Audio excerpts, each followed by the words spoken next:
got something to say. Give him a microphone, I just. That's not intelligent. Thank He's got you a very lovely much. voice, he doesn't need a microphone. Thank you very much, guys, for having me back here at Arundel for the umpteenth time. This is a brilliant setting.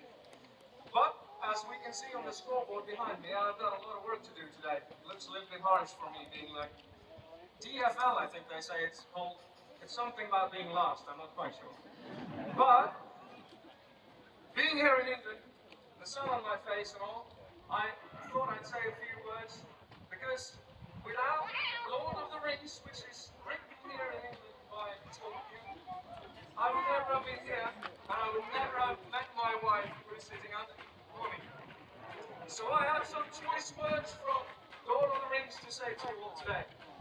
They are Eonir's words as he rides into the battle of the Pelennor Fields. Oh, yes. And he goes, out of doubt, out of dark to the day's rising, I came singing in the sun, sword unsheathing. To hope's end I rode, and to heart's breaking. Now for wrath, now for ruin, and I ran on.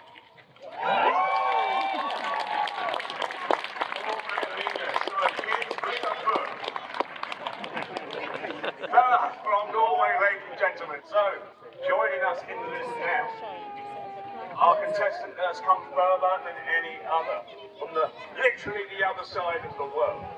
He's a professional jouster who jousts for a living at a castle in Australia. Think about what I just said there.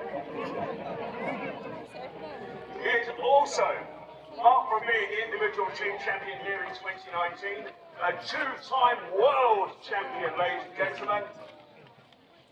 He is the Thunder from down under. He's Philip Lynch.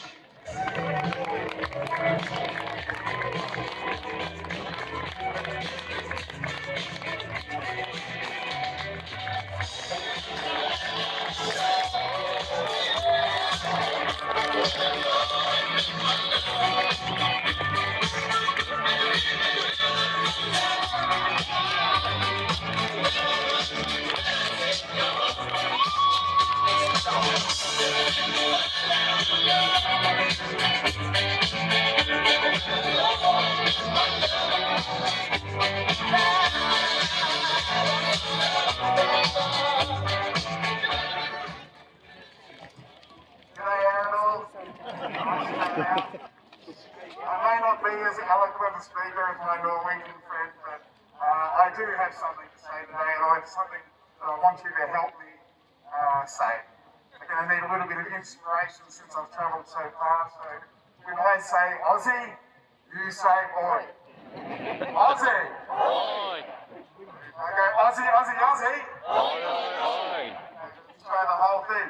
Aussie, Aussie, Aussie! Oi, oi, oi! Aussie, Aussie, Aussie! Oi, oi, oi! Aussie! Oi! Aussie! Oi! Aussie, Aussie, Aussie! Oi, oi, oi! Thank you very much. Let's have a great chat.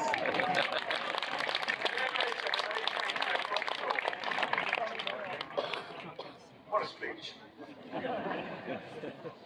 So that means we enter our third contestant into this list. Now he, along with his teammates from across La Manche in La Belle, France, has held the team trophy here at Arundel 2 years running.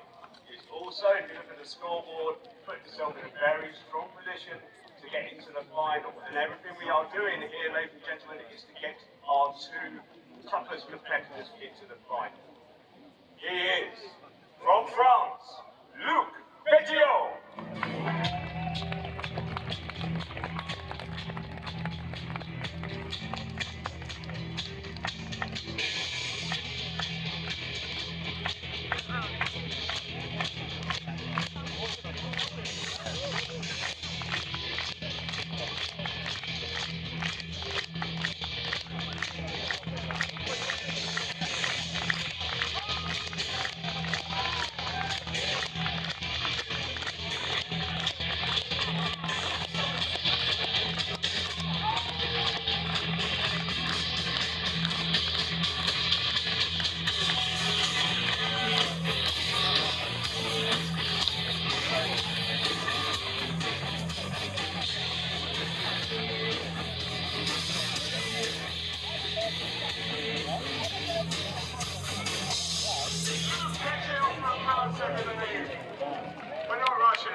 good video from France. Did he bring the war sausage this morning? Yeah. Right, so, 3 of our contestants for this morning are here. Now, of course, we have Norway represented, we have Australia represented, we have France represented. Who do we need now? We need one of our knights from England, that's right. He is, as well as being a very, very, very powerful historic sports jouster, he is a professional film stuntman who's appeared recently in Dungeons and Dragons and in this Scott's Last Kingdom. He's a world champion record holder of walking on and off horseback. He is the extraordinary Mike Cullen.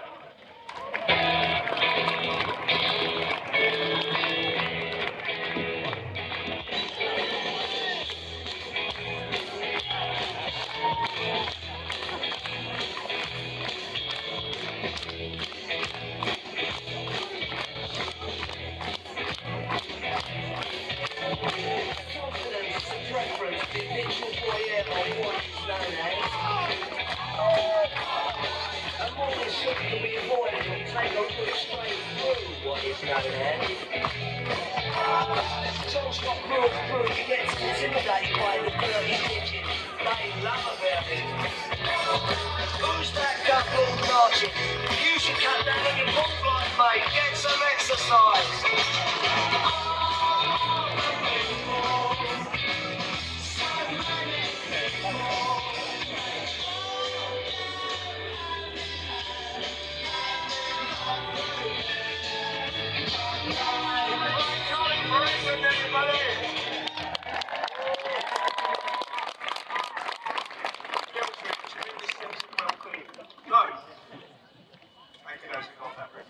So, Mike Cullen is here. We now have 4 knights in the list. And remember, they are not jousting for their countries this year. They are jousting as champions, former champions here, who are seeking to find out who will be the ultimate champion of champions of Arundel Castle. So, before this competition starts, my lady will explain the scoring system to us. Ladies and gentlemen, before I excuse our riders, please give all 4 competitors one big round of applause.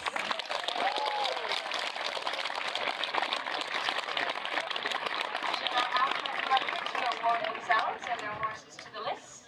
Prepare for the competition ahead. Have fun and good luck, gentlemen.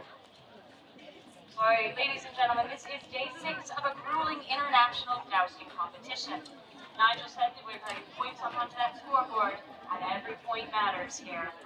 To help me judge this competition, I need some of the best scoring marshals that you can find. I think I found them, but I could be biased. Now we have them on either end of the tilt in black and white tabards. To the bottom, we have Val, and at the top we have Callum. And I think they have one of the toughest jobs on this field. They must peer at the end of the lance of the rider going away from them to see where they have struck a blow. If a good strike has been made, they will raise their arm directly into the air. It will then indicate where the strike was made. To the targe or shield for 3 points, to the body for 2 points, to the arm for 1 point. Headshots are allowed. It's really not very polite to hit your friend in the head, but they are allowed and worth points. Additionally, I will be looking at lance breakage. The bottom 2/3 of these lances here next to me are quite solid. That's what you're going to hear crunching against the armor and the targes. But this top third is frangible. And if the remaining portion of the lance is shorter than my marshal's baton, they will receive an extra point for lance breakage. This indicates that the strike was firm and true, and they carried through good for us. Yep. Hello there. I get shiny people walking that for me. You can go ahead. I'm shiny and I think I still see. Right. So additionally, at the end of this match, I had at my discretion 1 point available for horsemanship to each of our competitors. Now, the horsemanship throughout the week has been wonderful, and I have been able to award horsemanship, ref, light, and center, and that's what I want. That's what I expect. These are some amazing riders that you see in front of you, and I will expect that they should give these horses a kind, sympathetic rider. Sorry, the winner of this afternoon, what time of the day? Morning's match will receive 3 points onto that scoreboard at the top end of the arena. Second place will receive 2, Third place will receive 1, and fourth place will receive nothing. It's a very influential joust, you see. You can see fight with jousters with your coat of arms under the country with their drum. Right, ladies and gentlemen, before we begin the competition, a few notes on health and safety. Please keep all arms, legs, fingers, and any other body parts on your side of the blanket. You need to back yourself up, cross your legs, hold them under. Any little children that might be squiggling under. This is definitely for your safety and also the safety of my ground crew. We need to move up and down that space. Thank you. Now, as I mentioned, these lances are frangible, and they will break when we have a good solid hit. If you should happen to see a piece of that lance spiraling through the air towards you, duck. Let me see. Or should you be lucky enough to catch a piece of our lance, would you be so kind as to pass it back in to one member of our ground crew? These things are a bit expensive and budgets are tight. That'd be lovely. Now, I'm going to get myself in position to judge. Joe. So, before we begin, folks, we've got an awful lot of us here today, please. If you're at the front, please do sit down or move to the back, let people get a good view. You will see fine from back there and from here. It's a big spectacle. Now, speaking of spectacle, you may well have gone to jousts around this country, or indeed around the world, where you've seen knights riding up and down, flinging themselves from the saddle with gay abandon, leaping to their feet and drawing swords, and engaging in all kinds of chivalric shenanigans. And these are great shows, folks. We do not criticise them at all, but shows are what they are. They are rehearsed performances by stunt performers on specialist horses wearing costume armor. That's not what we have here. Ladies and gentlemen, what we have, which we will find out through the day, is the real deal in shining skill. Horse and rider weighing in excess of half a ton, charging towards each other with a closing speed just above 40 miles an hour, concentrated into the tip of those lances. And as my lady said, when that happens, when the breakable part of the lance has gone, you will hear a punch and a crunch as the solid part of the lance slams into shield or body. This is the real thing, real armour that needs to withstand those impacts. So when that happens, I expect to hear you raise the heavens with your cheers. Understood? Yeah. So are you ready for the thunder of hooves? Yeah.